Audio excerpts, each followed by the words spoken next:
by way of introduction, I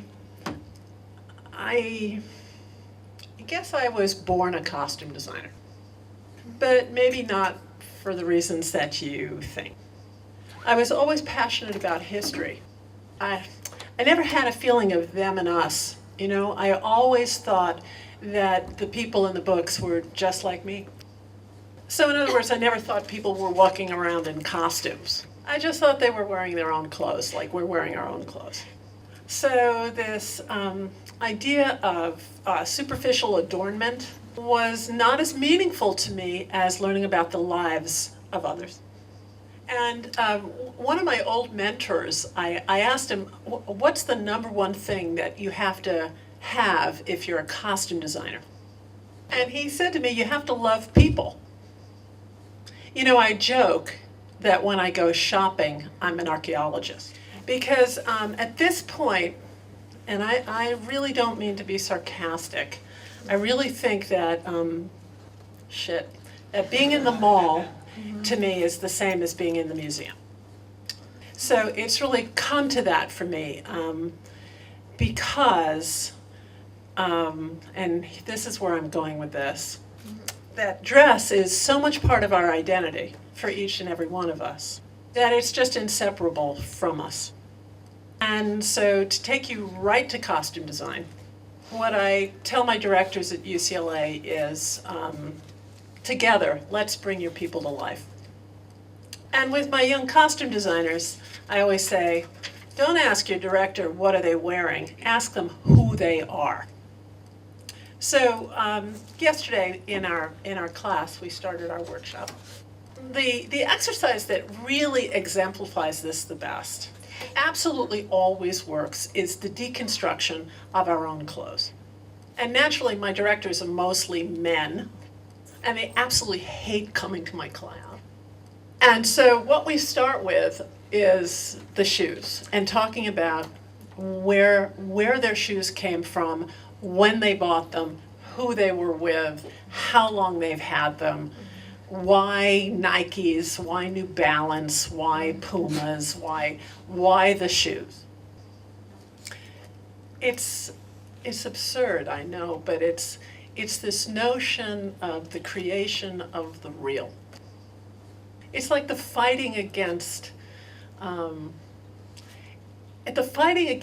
perception of what was old Hollywood.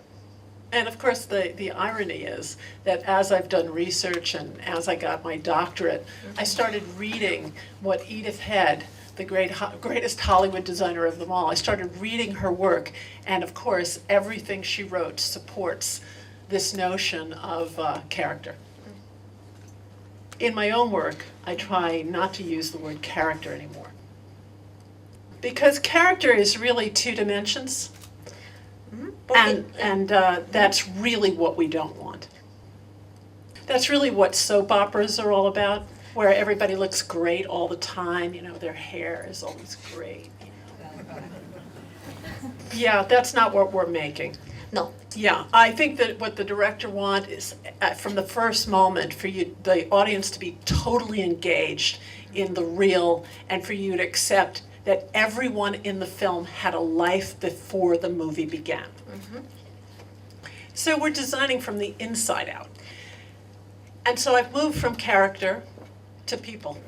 So, you know, it just moves costume design from the decorative into the world of the screenplay and story. Mm-hmm. And if I really have to be candid with all of you, what I would say is the more that costume designers talk about clothes, the more we diminish our contribution to the film. And what I try to express is, you know, it's not that I hate pretty. I love pretty. Yeah, and I mean, what I said in Mar del Plata was, I love Las Vegas. I love Crystal. I love Swarovski. I love glamour. I love gowns. I love the red carpet. That's all part of the job. Essentially, it's a small part of the job because really story is king for all of us. So I think I've shared with you my philosophy about costume design. We could do a little workshop. Okay, so how many people are wearing something that they bought this month? Levante la mano. Okay, last month.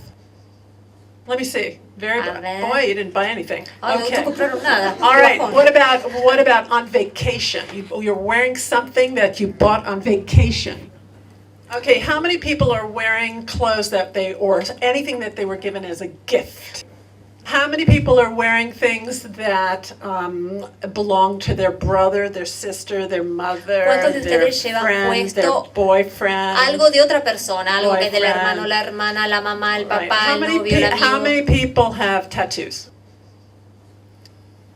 How many people remember that day and could tell me the whole story of the tattoo?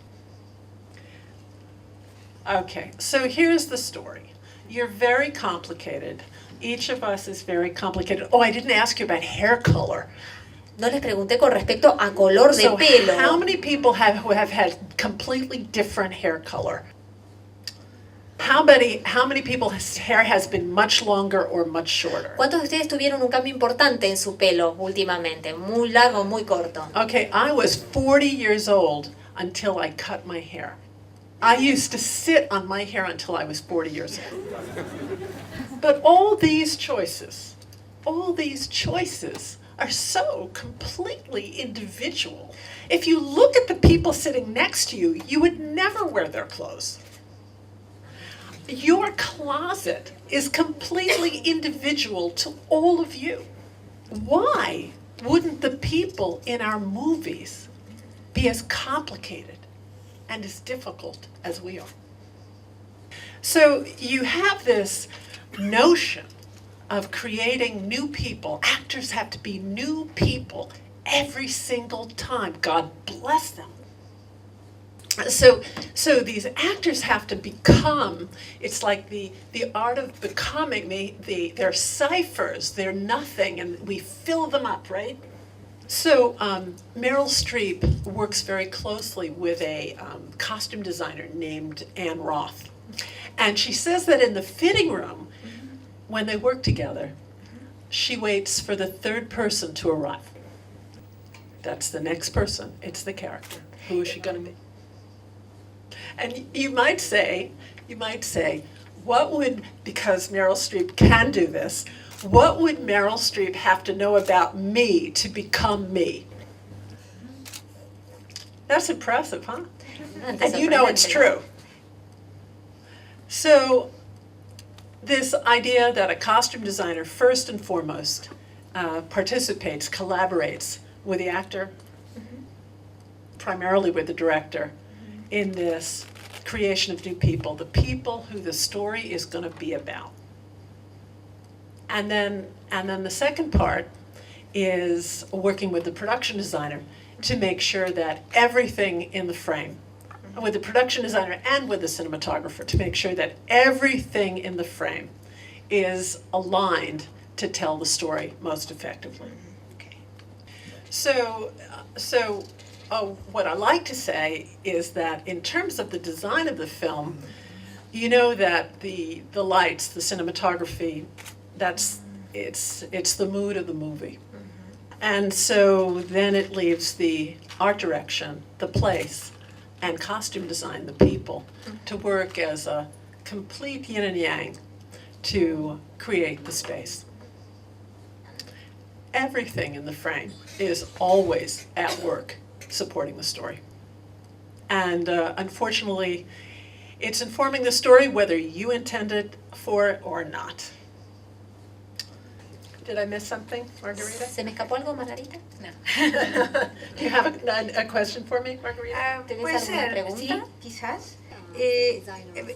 Quería saber si algunas cosas que ya escuché que tienen que ver en cuál es la diferencia frente a un film de época y una película actual, ¿no? Porque ya hemos conversado de este tema, frente al diseño de las personas.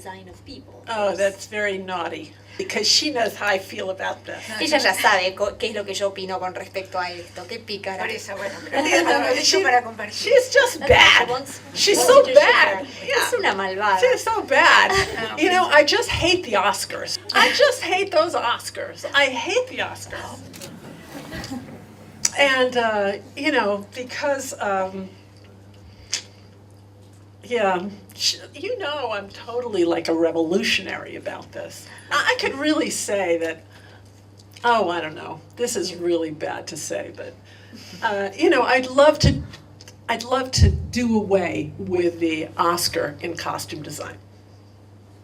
Yeah, I hope there's no press in the house. Espero que no haya ningún representante de prensa en la sala. Don't tweet this. Por favor, no tuiteen esto. Yeah, no tweeting, please.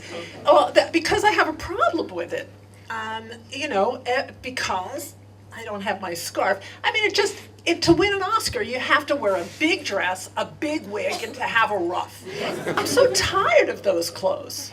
Aren't you tired of those clothes? Y esa ropa, la verdad que me tiene cansada. ¿Ustedes no están cansados de esa ropa? I mean, isn't there something wrong with that? ¿No hay algo que está mal con todo eso? Does it have to be that obvious? Are we that stupid? I mean, shouldn't the best costumes be also the best movie? I mean, when an actress gives a great performance, and we're there with her, and we're crying, and we're totally into it, isn't that also best costume design? I mean, isn't everything in the movie working perfectly aligned for that magic moment where you're just swept into the movie and you just want to embrace the movie? Isn't that best costume design? I mean, who in this room is an expert? Don't answer, ladies. Don't answer. Who in this room is like an expert in the costumes of 1850 or 1776? It doesn't matter. You're accepting the period costumes are kind of like they should be, right? Right? They just have to look kind of real. It doesn't matter.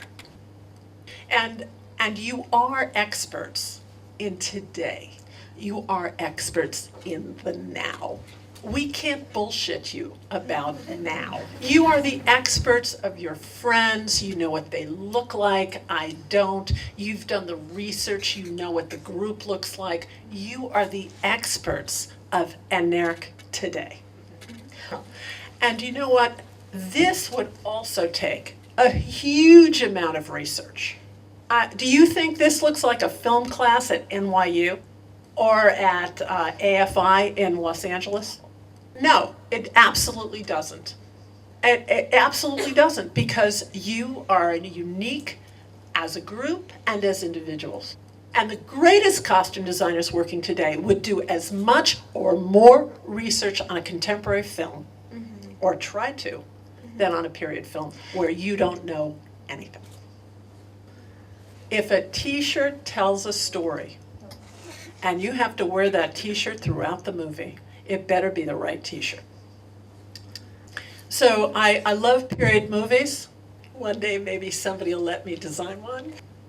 Yeah, I would love to do it, but I'm just here to tell you that period movies don't define the job. And if you take costume design seriously, it just means that you take storytelling seriously. Something else for me? Sí, quizás. Esto está muy bien. Sí, quería preguntarte algo que a lo mejor puede ser una pregunta de la gente que está acá, que es ¿cómo fue tu formación? Oh, I have a lot of education. Tengo mucha educación encima. You know, my husband had no education. Mi marido no tuvo ninguna educación formal, al contrario. It's very funny because in my family, the boys, my son and my husband have no education, and my daughter and I have a lot of education. Yeah, John said I had to get my PhD to raise the house average. And so, yeah, I had a lot of education. I always loved school, and you can tell because I loved history. So I had a lot of education. I was a theater major in college, so I had theater design in university. Then I have an advanced degree, master's degree in costume design from UCLA. And then when I was 50 years old, I got my doctorate in the history of design from the Royal College of Art. That was a long time ago. And I have to say that I love school. I had great teachers. I had fantastic mentors. And I also want to say, you know, I don't talk about this part of it, but when I was much younger, I did go to night school when I was getting my master's to really learn how to drape clothes on a mannequin, you know, to drape, to make patterns. So I don't really talk about that too much, but there is an element of practice where I really know how to make everything too. So I guess what I want to say is it helps to be a polymath. So it's costume design is an intellectual enterprise, but it's helpful if you're good with your hands.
Now it's up to you.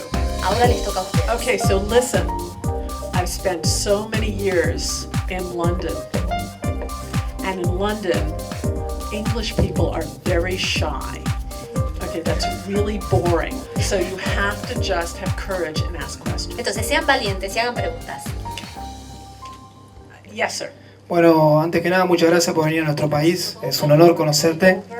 Y mi pregunta es, cuando trabajaste en el videoclip de Thriller de Michael, ¿de dónde salió la idea de la campera? I see it. Sí. I see it. ¿Cómo está? Okay, we'll take a picture after. Después Ok. nos sacamos una foto. Y eso, bueno, ¿y por qué es parecida a la serie Invasión Extraterrestre? Por una vez. O sea, la idea que tuviste para hacerla, si el color fue idea tuya, y si después volviste a trabajar con Michael, porque sabemos que John trabajó en Black or White, pero no sé si trabajaste ahí en el vestuario o no. Okay, so yeah, I designed 2 videos for Michael Jackson, Thriller and Black and White. And so what happened was that Michael Jackson saw an American Werewolf in London. And he adored the movie, and after the movie came out, he called John, and we were living in London at the time. And Thriller was already like double platinum. So So Michael wanted to make a little movie. He had already done rock videos, and he wanted to do something different. So John wrote a screenplay, and he gathered up all of his, John gathered up all of us who worked on American Werewolf. So one of our oldest friends was Rick Baker, and we had the same cinematographer, and we hired Michael Roberts, who is a wonderful choreographer, right? And then we all went back to LA to make this little movie. So the approach was completely filmic, not like a video. So listen, the reason I'm telling you this story is that it gives me an opportunity to say that all costumes have a narrative and visual context, right? So it's not as if I made everything up by myself. I read a screenplay. I mean, it's true it was Michael Jackson, but I treated him as an actor. And I understood, even with this little screenplay, I understood the arc of the screenplay, and I knew we would be shooting all at night. And what designers know is that design is reductive. Mostly when we decide what it can't be, what it cannot be, right? So I couldn't put Michael Jackson in a black jacket. Entonces, por ejemplo, no le podía poner a Michael Jackson una campera negra, We would have no Michael Jackson. porque hubiera desaparecido. I couldn't put Michael Jackson in a white leather jacket. He would be the invisible man. Porque se hubiera transformado en el hombre invisible. Green wasn't good. Blue, not so good. When you think about, what should it be? Red seemed to be it. I went to all the dance rehearsals. I saw that the dance rehearsals were a big V. I knew that all the ghouls would be wearing gray and there would be a lot of fog. I needed Michael to pop at the front of that V. And there was something else at work. It was silhouette. I hope this isn't too much information. Espero que esto no sea demasiada información. Okay, because I'm really answering this seriously. So, Michael, really skinny, really short, right? Like this, right? You used to say 99 pounds wet. 99 Pounds wet. I mean, Nosotros solemos decir para esto que pesaba 99 libras mojado. there was nothing there, nothing there. Nada, piel y And hueso. so, if you can see the design of that, it's like a Wolverine. It's like a big macho superhero jacket. It was the 80s, but I really built those shoulders. That's why you have those that padding on the shoulders, right? The V, superhero, little waist, build him up, because he had to be sexy. The least sexy person in the world. Y la realidad es que Michael Jackson era la persona menos sexy del mundo. I mean, there was nothing there, right? No tenía nada de lo que agarrarse. Right, and the only thing I didn't do was it was his choice to wear the white socks and black loafers, because that's what Fred Astaire wore in Funny Face. So you could really see his feet go. I just wanted to say that every designer designers that I admire are that specific about each item of clothing. And I also want to say, and it's really important for me, for you to know this, that how do I put this? I don't believe that I was at the right place at the right time, and that it's the audience that creates the icons, and it really is all about Michael's genius. Hola. Hello. Usted dijo que no había trabajado en películas de época, pero dos de las que más me gusta que hizo su marido son Tres amigos y Work and Hard. Thank you. Y el trabajo de época ahí, aparte, lo que más me gusta es la suciedad que tenía. Y bueno, le quería preguntar cómo fue la investigación, tanto en Work and Hard como en Tres amigos, para esa ropa sucia de los mexicanos. Yeah, I loved Three Amigos. Me encantó Tres Amigos. I loved working on it. Adoré trabajar en esa peli. Yes, before every shot, I had they're called, doesn't translate, ponce bags. Okay, pants bags. I would go over everybody with dirt. And you know what's so wonderful? In American Westerns, depending on what state the Western used to take place in, they change the color of the dirt. Actually, you can buy earth that's called Monument Valley Red. And then we put it into bags if you're in Arizona. You don't want New Mexico dirt if you're working in Arizona. So anyway, yeah, I did a huge amount of research on Burke and Hare and on Three Amigos. You really depend on your crew as well. Mm-hmm. So I receive the screenplay, read the screenplay, talk about it with the director, right? And I get an idea of how do you want it to look? Do you want it to look, it's a comedy? Do you want it to look, should I push that comedy? Or should I make it in the world of the real? Now, everybody in this room knows you can have the same screenplay, exactly the same screenplay, and you give it to 5 directors. Is that movie going to look the same?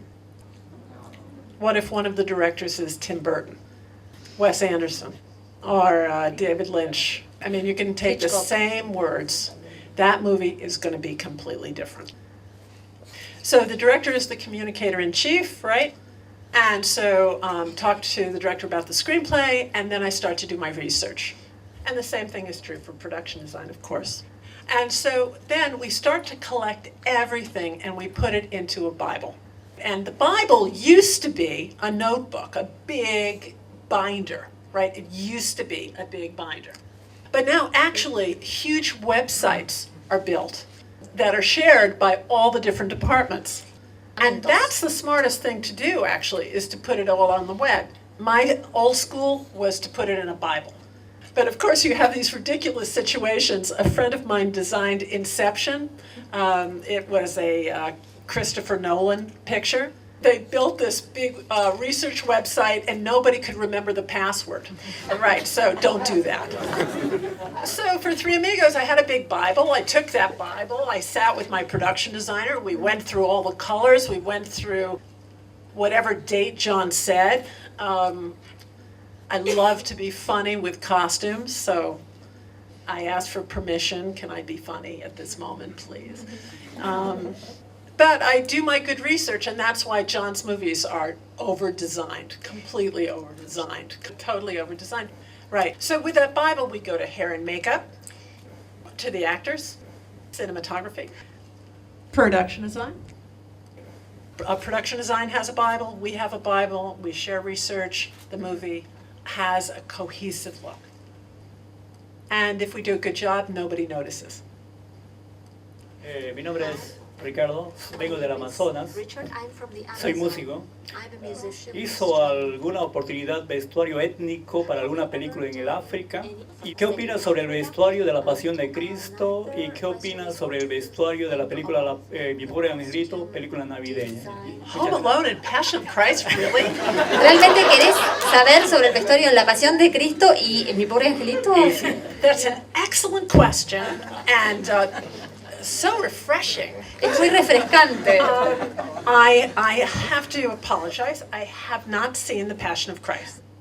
John told me it was too bloody. I did see Home Alone. I loved it. And I'm the right person to ask because I'm the person, if I find it really funny, whether it's Anchorman or a Home Alone, if I find it really funny and I love the movie, I'm thinking that I like the costumes. But let me go back to the beginning of your question, which I think is probably even more provocative. What's that movie? Who knows the name of that movie that Mel Gibson made about the Apocalypto? Right. I don't love Mel. No me gusta, no me cae bien Mel Gibson, loved Apocalypto. Pero adoré Apocalipto. Okay, I loved Apocalypto. Now, here's the thing. You asked about, designing ethnic costume. Movies, fictional movies, narrative movies are not documentaries. And you don't want to confuse the two ever. We're creating everything. We're creating that world. We're making choices about that world and those people, right? So I have never recreated anything, period, or anything ethnological perfectly. Because as narrative filmmakers, we're not recording real life. Just pretend we're making it up. In Apocalypto, I have a Mexican friend who is a wonderful designer, Maestros Rubio. She designed Apocalypto. She made that up. She made it up, but she was incredibly respectful of the culture. And I think that has to be the number one thing. Do you respect the culture? I mean, I designed a movie called, one of John's movies called Coming to America with Eddie Murphy. And I took from African culture, and I tried to be really respectful of African culture, but God, it was north, south, east, and west African culture. So I don't know if I answered your question, but I have a sensitivity to ethnological cultures and people, and I hope I never cross that line. Bueno, muchas gracias. La verdad que se te ve con una buena onda total y muy generosa para con nosotros. Mi pregunta es, habiendo trabajado con grandes comediantes americanos como Dan Aykroyd, Eddie Murphy, John Belushi, si ellos pudieron aplicar desde el vestuario, si tuvieron ideas propias que quedaron finalmente en la película, y si vos estás de acuerdo con eso a nivel integración, bueno, ¿cómo es la barrera, ¿no? Donde uno aporta y donde uno define. I understand. Actors are very often the last people on a movie. Remember, the production doesn't want to pay the actor before they get there. So it's not as if they're rehearsing for weeks like in the theater. I mean, sometimes you have a fitting with them and then you don't see them until the day they work. It might seem very strange to you, but the primary relationship is with the director. But the actor's primary relationship is with the director. And so those conversations that the director is having with you, you hope that the director is saying the same thing to the actor. So what happens is an actor comes in, or one of those guys, John or Danny or Marty, they come into the fitting room. And we've had a telephone conversation before. And you can imagine, this is not a funny conversation. Yeah, the comedy is serious, right? And so when they come in, I usually have thought so much more about this new person and this costume than they have. But good costume designers never present an actor with one choice. We present a buffet, all-you-can-eat buffet, and then we hope that the actor will like this. What do you think? ¿Qué te parece? It looks so good on you. Te queda tan You're bien. gonna look so good in this. Vas a verte bárbaro con esto Right? puesto. This is the one. Este es el que tenés que elegir. Pick this one. Elegí este. Right? So it's for the costume designer. You know, you sell your idea as much. But honestly, the actor has to want to be that person. Sometimes it's a long process, and sometimes it's like, okay, I got it, I know, ooh, I know what it is. I mean, you have somebody like De Niro, who, there are quite a few actors like this, Christian Bale and De Niro. They always want to have their shoes weeks before. They just want to walk in the shoes, break in their own shoes. Yeah, that's when you get away from the surface. Yeah.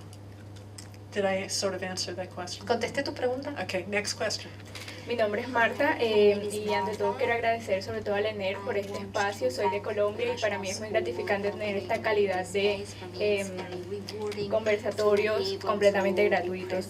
Son dos preguntas. ¿Podría por favor mencionar alguna película latinoamericana que le haya llamado la atención y comparta con nosotros su punto de vista de dirección artística? Oh, that's like a trick question. Es una pregunta capciosa esa. I can't think of one. No I se me haven't ocurre seen ni one una. in years. No he I don't know. ni I idea. have failed you. Te fallé. I get a D, like right now. Sí, I apologize. Disculpa. Y la segunda es, ¿qué opina usted de los vestuarios de Pierpaolo Pasolini, especialmente la de Edipo Rey? Okay, I love Pasolini's movies. As a matter of fact, we just honored at the Academy of Motion Picture Arts and Sciences the greatest living costume designer is an Italian named Piero Tosi. And so I can't speak about, I know Medea. I don't remember Oedipus Rex. I do remember Pasolini's Medea, which was incredible. But that's a perfect example of what I was trying to say about that we're creating a narrative movie, that those clothes are never meant to be exactly Greek costumes from the time.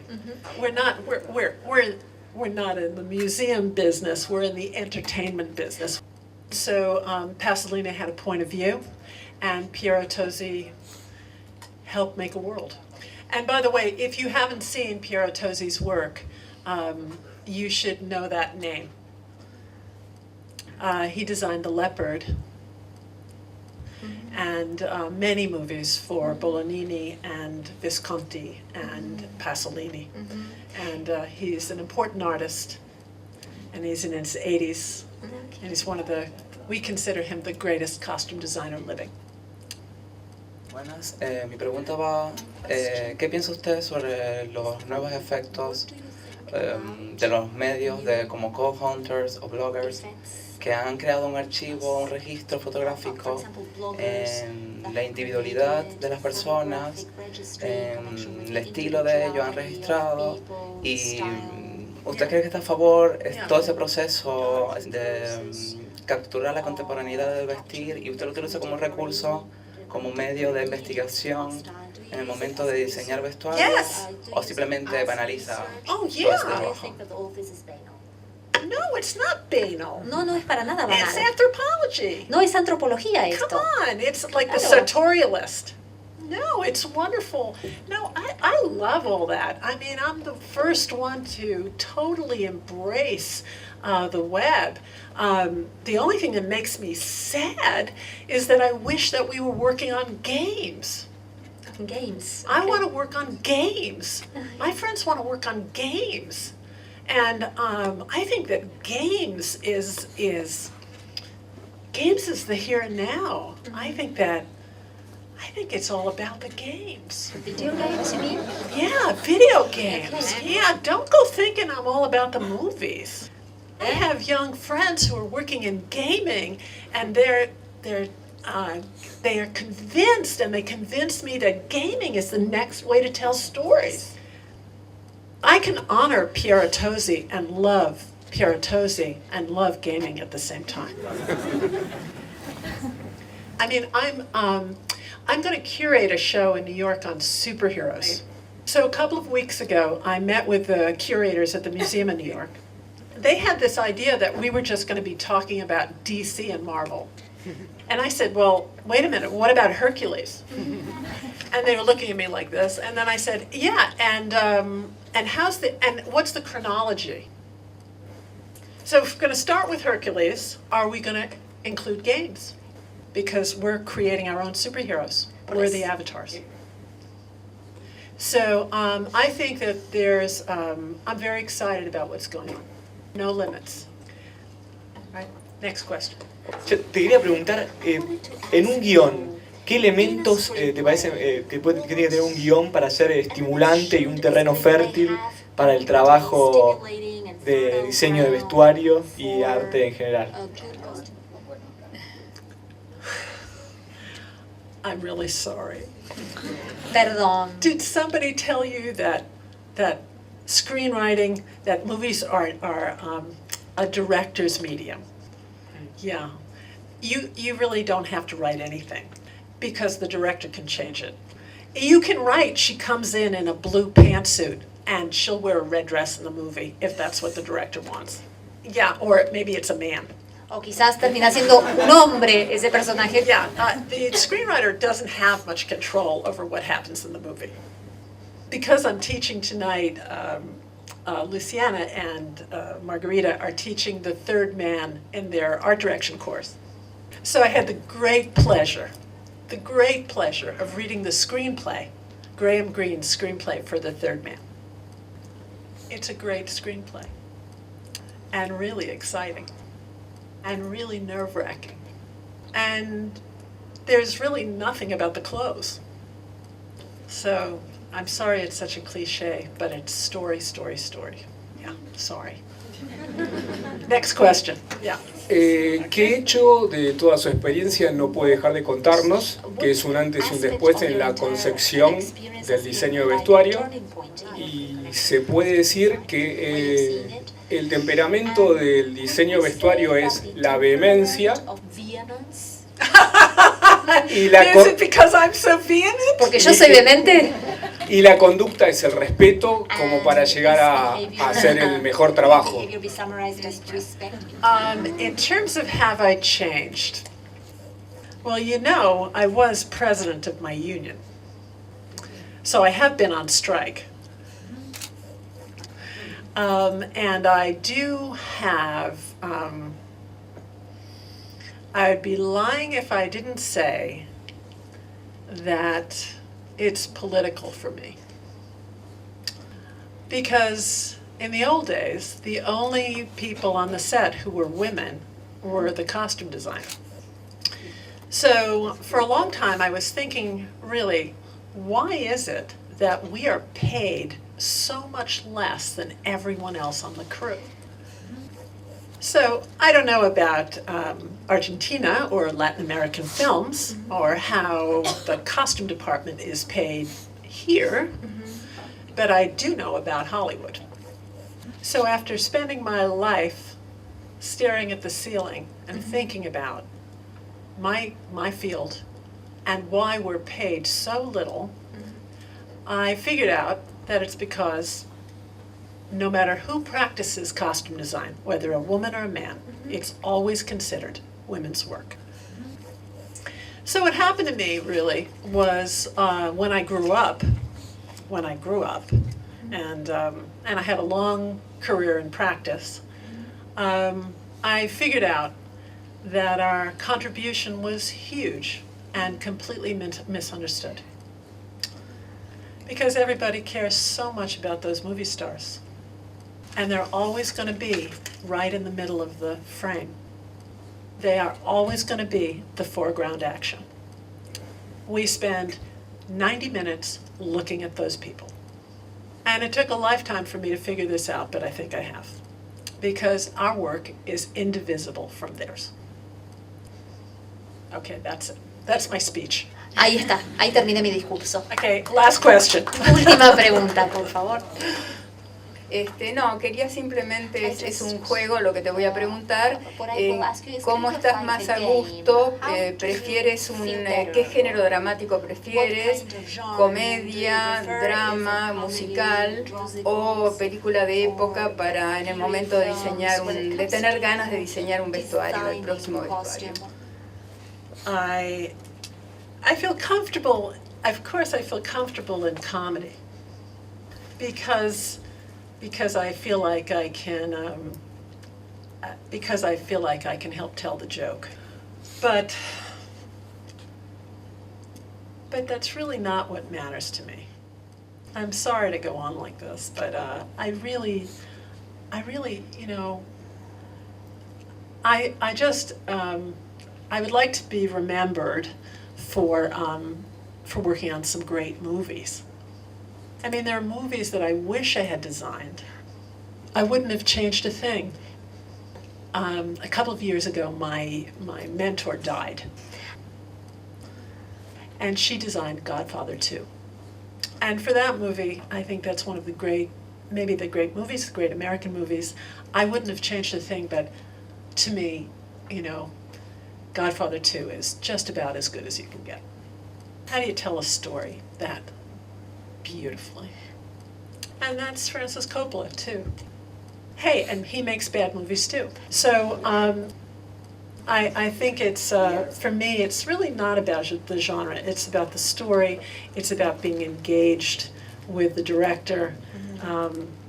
Life is too short to work on shit.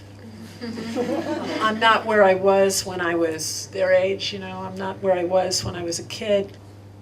Just fun, let's stay up every night and make a movie, you know.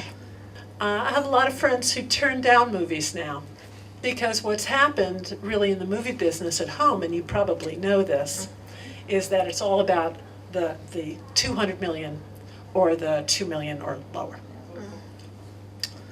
So I'm gonna actually change your question around to say, you know, a lot of my friends who are really between 45 and say 65, they're turning down movies because their budget, they're not given enough money to do the job. So I don't know if I'll ever design another movie. I have no idea. I would love to. I'm teaching, writing a lot of books, and I'm curating a big show on superheroes, and I'm going to curate a big show in New York on Mad Men. Oh, Mad Men, okay. Mad Men, yeah. Yeah, Mad Men. We're going to do production design. We're going to do the whole show. I think, you know, it's hard to make movies. Thank you very much. Okay, I think that's it. What do you think? Yo creo que sí, no vas a llegar a tu clase. We are almost done because Okay, that's it. Thank you very much for coming.